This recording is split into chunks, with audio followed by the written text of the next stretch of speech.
en ocasión de caer, una mirada fatal. David no fue culpable por ver, sino por continuar viendo. Póngame atención a esto. David no fue culpable por mirar, sino por continuar viendo a aquella mujer. Ah, hermano Misael, ¿cómo vamos a andar así? Va a decir usted.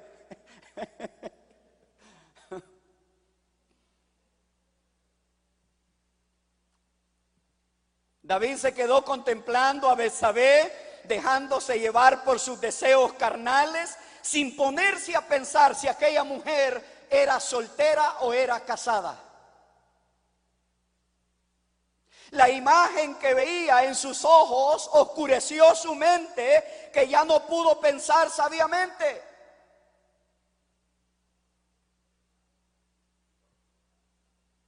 Y miren lo que dice la Escritura en el versículo 3. Un interés fatal. Envió a preguntar por aquella mujer. No le fue suficiente mirar, sino que David tuvo un interés fatal y envió a preguntar quién era y comenzó a investigar acerca de esta mujer. Y sus mensajeros le informaron que era una mujer casada que se llamaba Betsabé, y todavía le dicen, y su marido se llama Urías.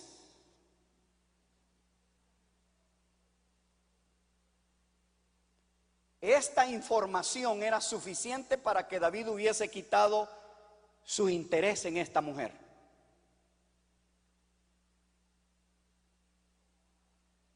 Pero su corazón y su mente ya estaban cegados por los malos deseos.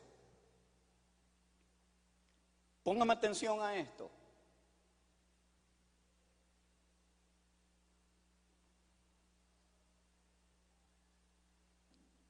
Dios le dio la salida del escape a esa tentación a David. Como dice el pastor Núñez, la puerta de salida del escape de David fue la información de que era casada y era esposa de Urías. Con eso él tenía que zafarse.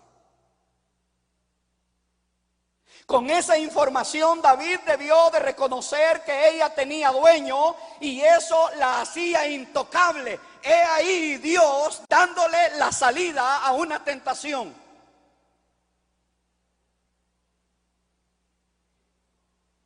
Primera de Corintios capítulo 10 versículo 13.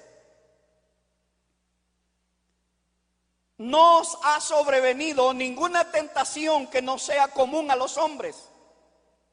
Y fiel es Dios, que no permitirá que vosotros seáis tentados más allá de lo que podéis soportar, sino que con la tentación proveerá también la vía de escape a fin de que podáis resistirla.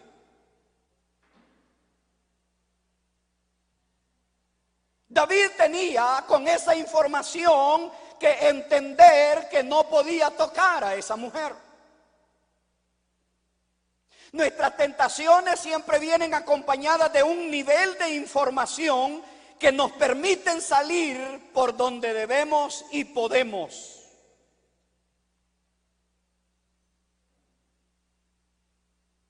Es que yo no sabía, hermano Misael.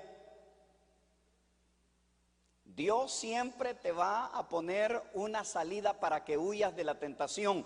Eso es lo que dice Primera de Corintios 10:13. ¿Me estoy dando a entender, hermanos? Entonces no puede haber una excusa de que yo pequé porque Dios me dejó y no me dejó un espacio. No. Dios siempre nos va a dar una puerta, una salida para poder huir de la tentación. Aunque, escuche esto por favor, aunque Satanás lo tiente, usted y yo somos responsables de nuestros hechos. No le eche la culpa a otros de sus propios hechos o de sus propios pecados. Hermano Misael, es que me endulzó el oído. Es que usted viera qué bonito me habla, pincho.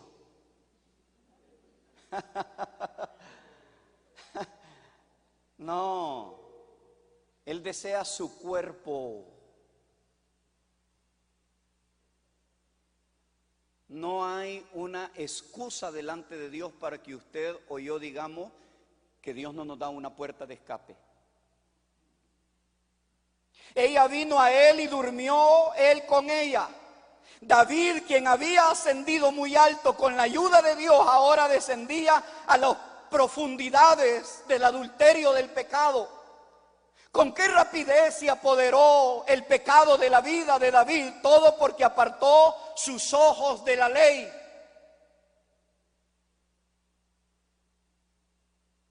Y la consecuencia fue fatal, hermano.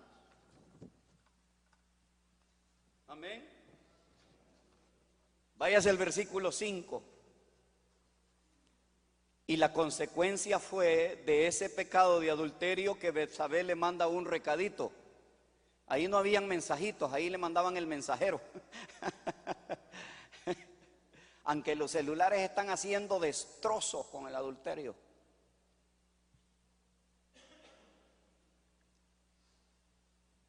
Betsabé quedó embarazada. Mire las consecuencias. Cuando ella se dio cuenta, también lo hizo saber a David.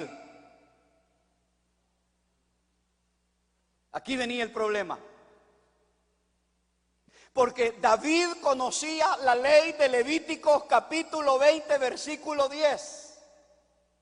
Y dice, si un hombre cometiere adulterio con la mujer de su prójimo, el adúltero y la adúltera indefectiblemente serán muertos.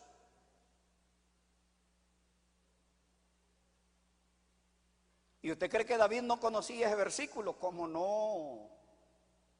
Por eso también Betsabé lo conocía muy bien. En el Antiguo Testamento, tanto el hombre como la mujer tenían que morir indefectiblemente si habían cometido adulterio. Viene David y empieza a armar su línea de escape, porque el pecado de la codicia de David lo llevó al pecado del adulterio, y el pecado del adulterio lo llevó al pecado del homicidio, y el pecado del homicidio lo llevó al pecado de encubrimiento. Un pecado trae una línea de pecados.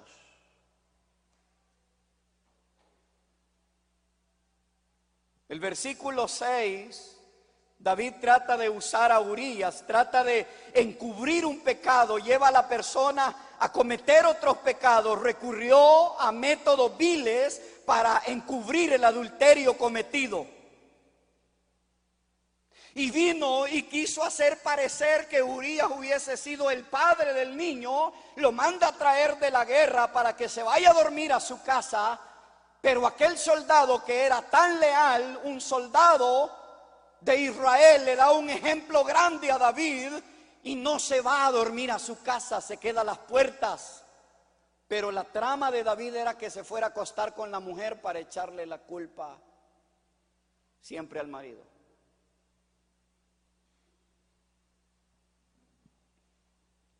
Urías fue traído desde el campo de batalla a la casa de David. Y David había caído en una situación difícil. Mire las preguntas que le hace David, y le pregunta, ¿cómo están las tropas? Como si le importara el estado de las tropas en ese momento. Y luego le dice, ¿y cómo está el general Joab? Le dice.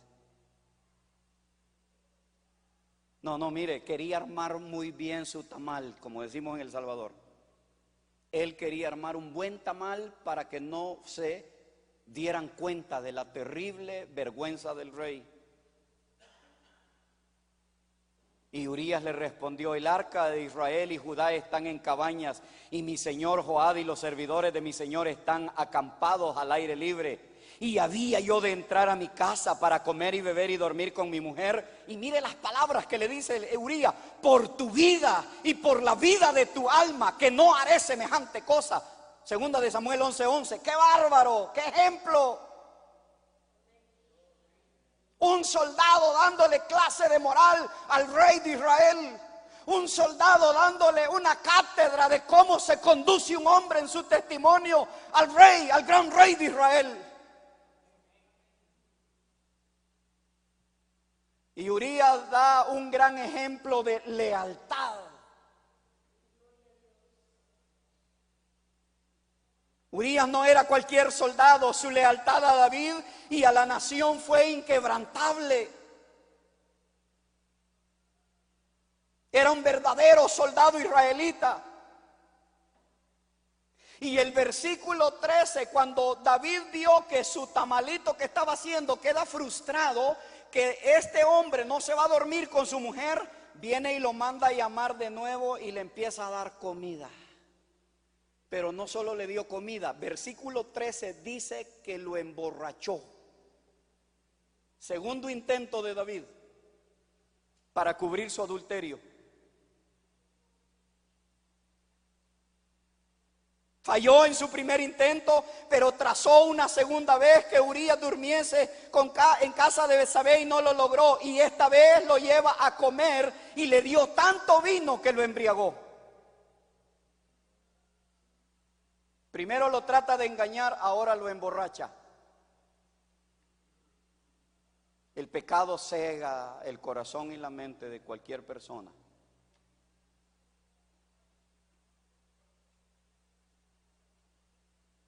David ordena, aquí viene algo duro. Cuando vio también que el borrachito no se fue para su casa como él lo tenía planeado, ordena un asesinato. Versículo 14. La carta de un homicida. Viene y le dice: vas a llevarle, Urías, esta carta a Joab al campo de batalla. ¿Y saben qué dice esa carta según la Biblia? Me pones a Urías al frente de la batalla. Espéreme, estamos hablando del gran rey de Israel. Por eso es que nosotros los pastores no estamos exentos. Por eso es que hay que cuidar el testimonio todos los días.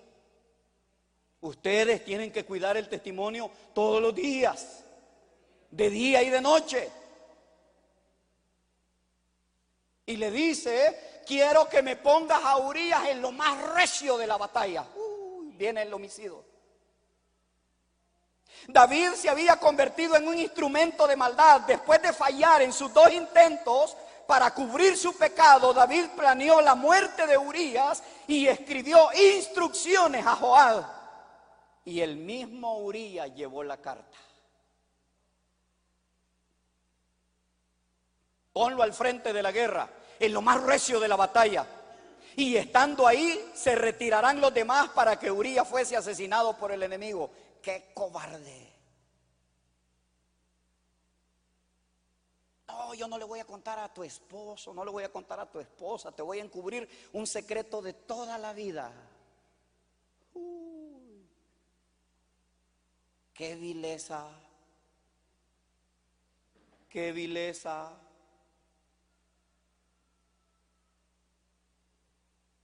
Y lo pone al frente de la batalla. Ponerlo al frente de la batalla significa que ellos estaban tomando la ciudad de Rabá, y para llegar a ese extremo quiere decir que mandaban a los soldados al límite donde estaban los muros, las guarniciones de esas ciudades. O sea, le dijo: cuando lleguen a los muros, ahí cualquier soldado está terminado.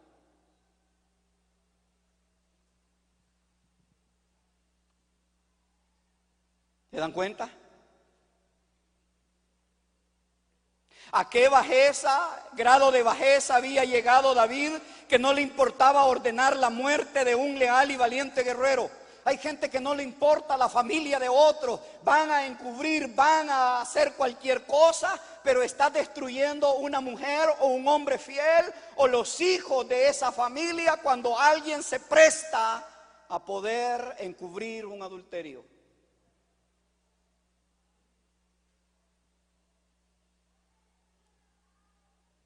Y la gente lo mira hoy como común, ¿verdad? Ah, no, dice.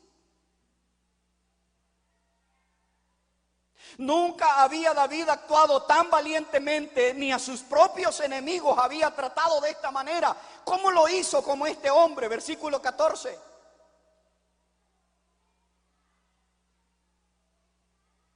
Qué ironía de la vida, que Urías era el portador de su propia sentencia de muerte, una entrega mortal. Él mismo llevaba la carta que lo iban a mandar al campo más fuerte de batalla.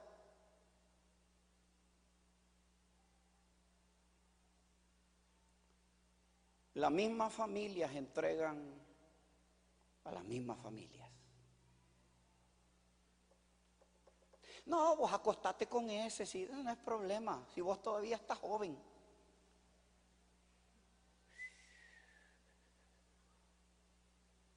Ese es el mundo de hoy.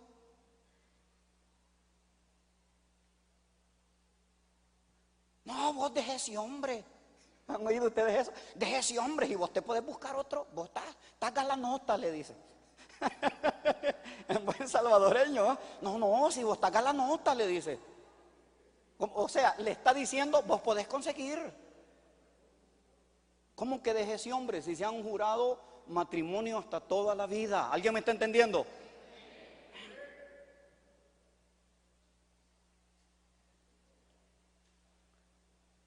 La experiencia, escúcheme esto por favor. La experiencia de David demuestra cuán fácilmente se puede apartar un cristiano de su camino y caminar en los caminos de maldad. Urías, víctima inocente del pecado ajeno, termina asesinado por el adulterio de su esposa.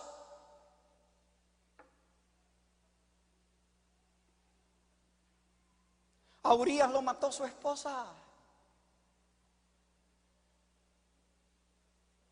El hombre fiel, el hombre sirviendo como guerrero.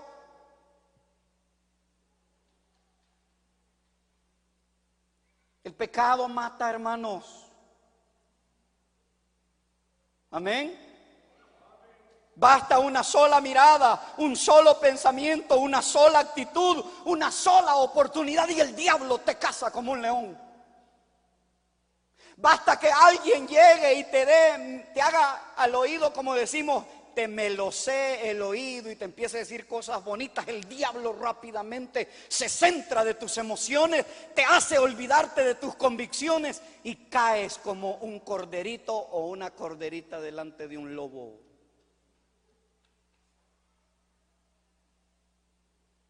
O los teléfonos celulares, ¿va? No me toquen el celular.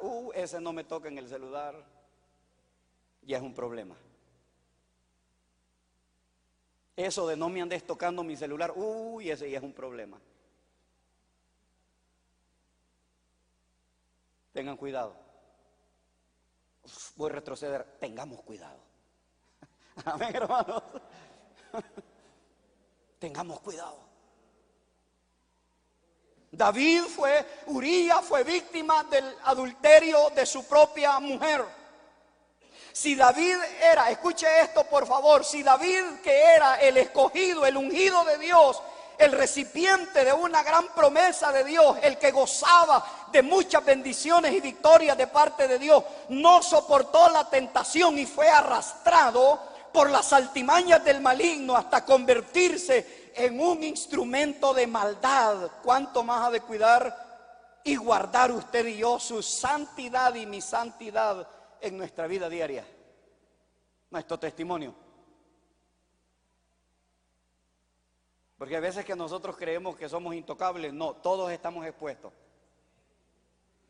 Ya la lista de los ministros que han caído sale en las revistas internacionales, sale en los periódicos, sale en todos lados. Eso ya no es algo que se pueda tapar. Por eso es que debemos de cuidar nuestro matrimonio. ¿Alguien me está entendiendo? Los santos de hoy deben recordar la advertencia que se encuentra en el libro de Hebreos, capítulo 13, versículo 10. Tenemos un altar del cual los que sirven en el tabernáculo no tienen derecho a comer. El altar de la santidad de cada cristiano debe de ser cuidado de toda insinuación del maligno.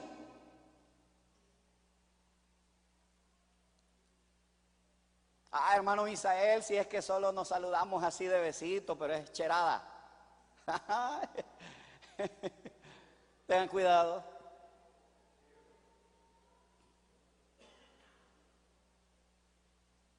Cuide su testimonio. ¿Me están oyendo los esposos? Y las esposas. Cuídelo.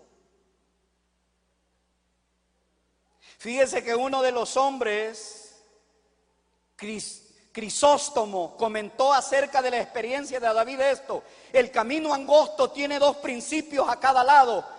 Caminémoslo despiertos y vigilantes, porque nosotros no somos más exactos que David, quien en el momento de negligencia se precipitó dentro del mismo abismo del pecado.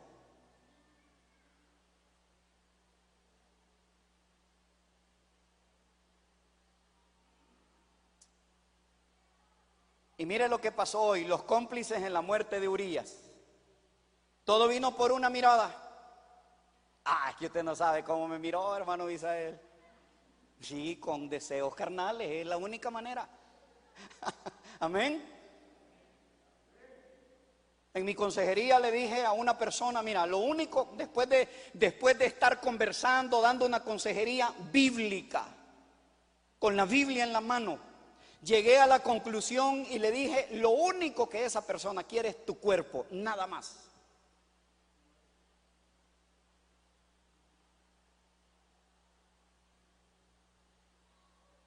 Y este Crisóstomo dice, ni usted ni yo somos más exactos que David. Podemos caer si no estamos alertas. Joab siguió las órdenes de David. Váyase al versículo 16 y 17, convirtiéndose en cómplice de David en la muerte de Urías. Al atacar la ciudad, posiblemente Rabá, Urías fue puesto en el lugar donde estaban los más valientes de los enemigos. Y Urías, junto con otros soldados, fueron asesinados al acercarse al muro de la ciudad. Urías y sus hombres murieron combatiendo, pero sus muertes recaían sobre las manos del rey de Joab. Estos habían involucrado a los otros que, sin saber los planes de David, habían abandonado a Urías en el campo de batalla.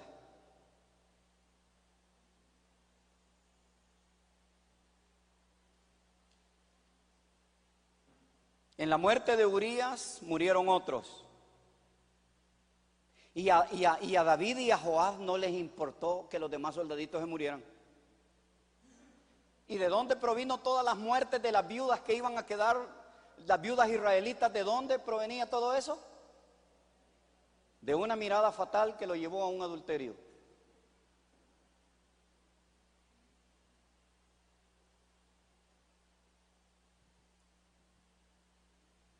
Joab estaba seguro de que cualquier otra pérdida de vida se podía justificar ante David con la muerte de Urías. Mirá, le dijo el mensajero, vos no te preocupes que murieron, la Biblia no especifica cuántos más murieron a la par de Urías, pero han de haber muerto varios. Pero Joab le dijo, no te preocupes cuando el rey te interrogue y te diga, ¿y por qué es que tantos soldados murieron? Cuando tú le digas que murió Urías, la ira del rey se aplacará, le dijo.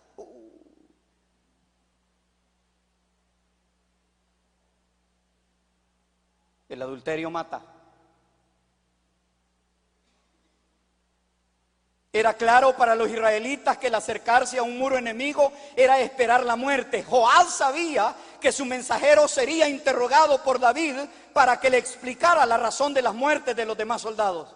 David fue culpable no solo de la muerte de Urías, sino también de la muerte de los otros soldados que murieron a la par de Urías.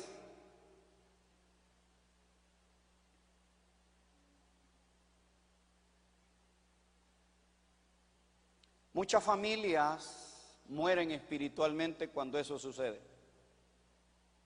Hay una tasa de divorcios, hermanos, dentro de la iglesia evangélica, y esto no me lo estoy inventando yo. Acaba de salir en el periódico, la prensa cristiana. Por eso es que necesitamos vivir en santidad matrimonial. Ah, pero es que aquella me hizo ojitos, hermano. No, ahí déjela. Ahí déjelo.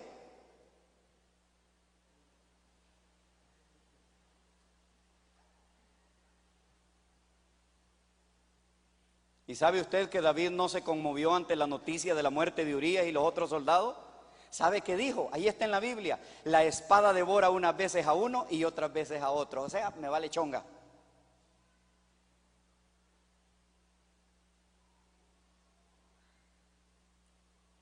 ¿Hasta qué grado de frialdad había llegado este hombre? ¿Hasta qué grado de frialdad llega el ser humano envenenado en sus propios deseos lujuriosos?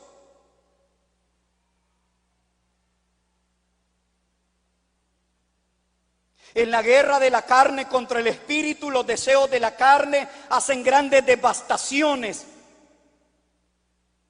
Ciegan los ojos, endurecen el corazón, empedernecen la conciencia y quitan al hombre de todo sentido y de justicia y de honor. Ya no hay un respeto por los hijos, ya no hay un respeto por Dios, ya no hay un respeto por la mujer que un día se le prometió delante de Dios lealtad, sea hombre o mujer. Porque la gente hoy lo hace y dicen, hagámoslo, y al fin y al cabo esto ya se volvió viral.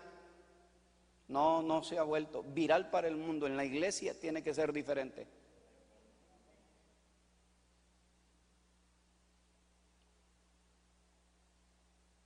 El adulterio mata.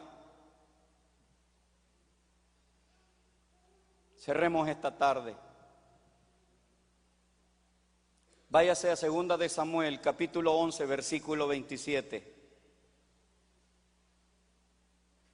Mas esto que David había hecho fue desagradable ante el Señor.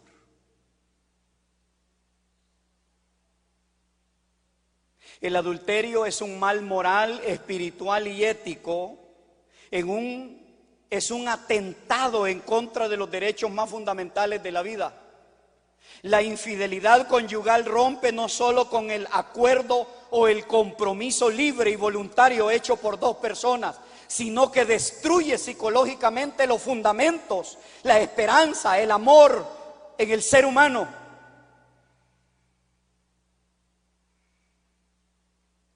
Y usted escucha palabras como aquella, no hombre, enganchátelo vos, andate con aquel, andate con aquella, así como nadie se va a dar cuenta.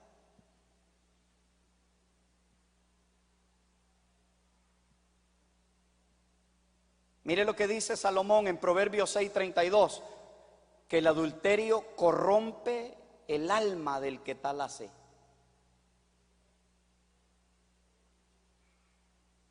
Es decir, que no solo se trata de una falta de inteligencia, sino que además la cosa va peor, el alma, es decir, la mente y los sentimientos, las emociones y la capacidad de voluntad de las personas que adulteran se deterioran, se corrompen.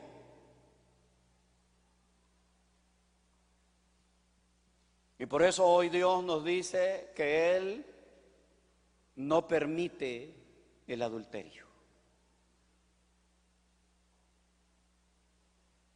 Amén, hermanos. Cuide su familia.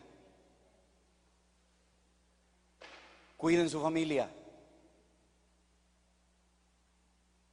Si algo está haciendo destrozos es esa palabrita adulterio.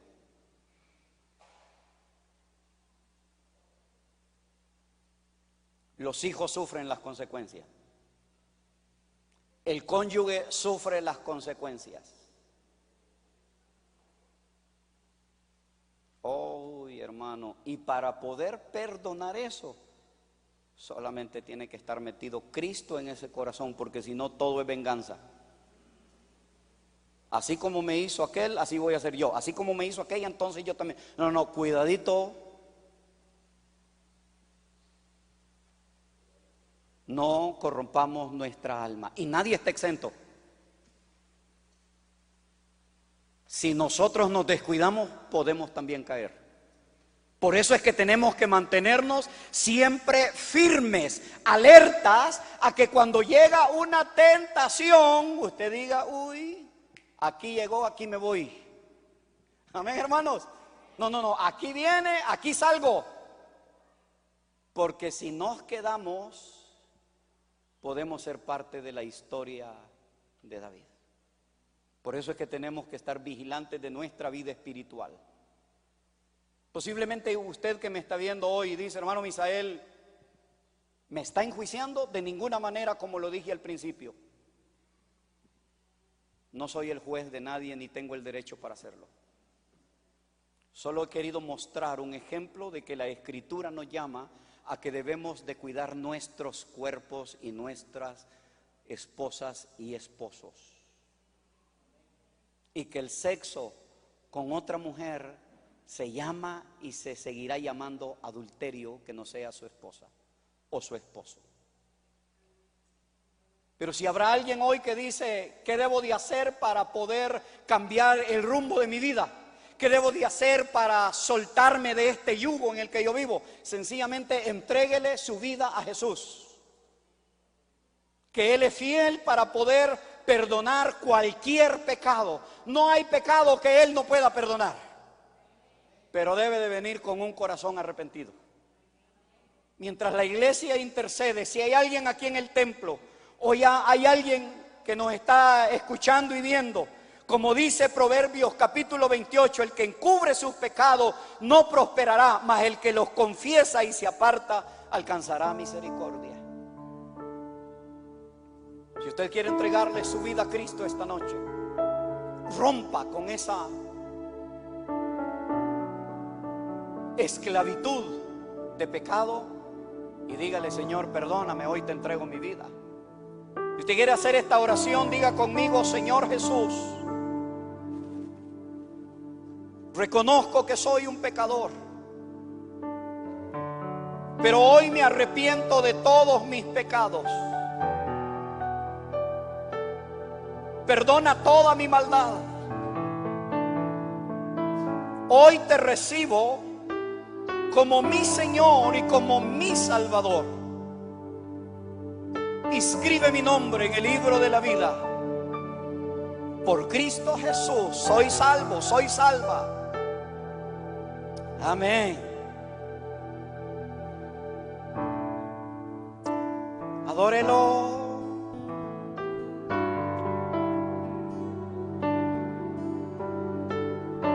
Vengamos de pie un momento, por favor.